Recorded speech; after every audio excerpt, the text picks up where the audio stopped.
வணக்கம். தமிழ் ஃபுட் கார்னர்ல இன்னைக்கு வெள்ளரிக்காயோட பாசிப்பருப்பு சேர்த்து வெள்ளரிக்காய் கூட்டு பண்ண போறோம். இந்த கூட்டு ரொம்ப டேஸ்டா இருக்கும்.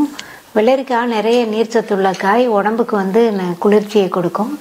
வெயில் நேரத்துல நம்ம இந்த காயை உணவுல அடிக்கடி சேர்த்துக்கலாம். இந்த கூட்டு சூடான சாதத்துல விட்டு சாப்பிட்றதுக்கு ரொம்ப நல்லா இருக்கும். எல்லா வகை குழம்பு சாதத்துக்கும் சைட் டிஷ்ஷா வச்சு சாப்பிட்றதுக்கும் ரொம்ப சூப்பரா இருக்கும். இப்போ எப்படி பண்றதுன்னு பார்க்கலாம்.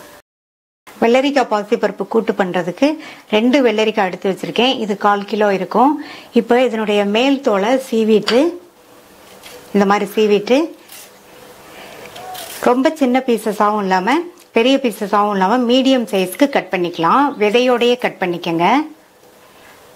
75 கிராம் பாசிப்பருப்பை வாஷ் பண்ணி வச்சிருக்கேன். அதை இந்த குக்கர்ல சேர்த்துட்டு கட் பண்ணி வச்சா 1/4 கிலோ வெள்ளரிக்காவை சேர்த்துக்கலாம். வெள்ளரிக்காயை இந்த சைஸ்க்கு கட் பண்ணிக்கங்க. இது கூட 2 டேபிள் ஸ்பூன் அளவுக்கு பொடியா கட் பண்ண வெங்காயம், 2 பூண்டை கட் பண்ணி சேர்த்துக்கங்க.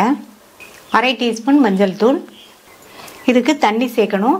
வெள்ளரிக்காய் நீர்ச்சத்துள்ள காய்ங்கிறதுனால தண்ணி பார்த்து சேர்த்துக்கணும்.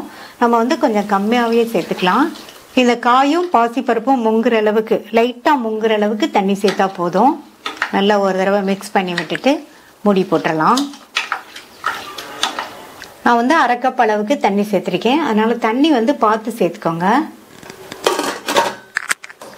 மூடி போட்டாச்சு. ஸ்டீம் வந்ததுக்கு அப்புறமா வெயிட் போட்டு ஹை ஃப்ளேம்ல 2 விசில் வேக வச்சுக்கலாம். இந்த மிக்ஸி ஜார்ல 1/4 கப் தேங்காய் துருவல், 2 பச்சை மிளகாய், இதுல 2 பச்சை மிளகாய் சேர்த்திருக்கேன். நீங்க உங்க காரத்துக்கு தகுந்தபடி சேர்த்துக்கங்க. 3/4 டீஸ்பூன் சீரகம். இதுல கொஞ்சமா தண்ணி சேர்த்து ஓரளவு கோர்ஸா அரைச்சிட்டு வந்துடலாம். ரொம்ப நைஸா அரைக்க வேண்டாம். 2 விசில் வந்துடுச்சு. ஸ்டீம்லாம் போயிடுச்சு. திறந்து பார்க்கலாம். வெள்ளரிக்காயும் பருப்பும் கரெக்டா வெந்திருக்கு. மறுபடியும் ஸ்டவ் ஆன் பண்ணிக்கலாம். நம்ம அரைச்ச தேங்காய் சீரக பச்சை மிளகாய் விடுத சேர்த்துக்கலாம். இது கூட மிக்ஸி ஜாரை கழுவி கொஞ்சமா தண்ணி சேர்த்துட்டு இந்த கூட்டுக்கு தேவையான அளவு உப்பு சேர்த்து நல்லா ஒரு தடவை மிக்ஸ் பண்ணி விட்டுருங்க. நம்ம சேர்த்த தேங்காய் விழுதோட பச்சை வாசனை போற அளவுக்கு ஒரு 2 நிமிஷம் எல்லாம் ஒன்று சேர்ந்து கொதிக்கட்டும். 2 நிமிஷமா எல்லாம் நல்லா ஒன்று சேர்ந்து கொதிச்சு நம்ம சேர்த்த தேங்காய் விழுதோட பச்சை வாசனை போய் நம்மளுடைய கூட்டு ஆல்மோஸ்ட் ரெடி ஆயிடுச்சு. இப்போ இதுக்கு ஒரு தாளிப்பு கொடுத்துடலாம். இந்த பேன்ல 1/2 டேபிள் ஸ்பூன் எண்ணெய் சேர்க்கிறேன். நான் நார்மலா உள்ள குக்கிங் ஆயில் தான் சேர்த்திருக்கேன். இதுக்கு பதில் நீங்க தேங்காய் எண்ணெய் சேர்க்கறதுனாலும் சேர்த்துக்கங்க, நல்லா இருக்கும். எண்ணெய் சூடாயிடுச்சு. இதுல 1 டீஸ்பூன் கடுகு பொரிஞ்சதும் அதுல 1 டீஸ்பூன் உளுந்து சேர்த்துக்கங்க. இது கூட 1/4 டீஸ்பூன் சீரகம் சேர்த்துக்கலாம். கூடவே 2 காஞ்ச மிளகாவை முழுசாவே சேர்த்துக்கங்க.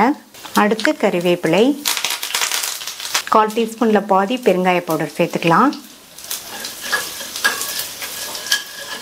தாளிப்பை கூட்டுல சேர்த்துடலாம்.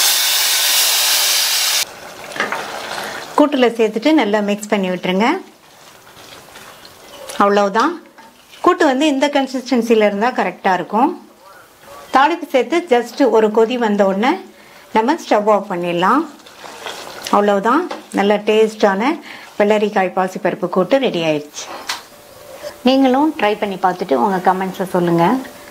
தேங்க்ஸ் ஃபார் வாட்சிங்.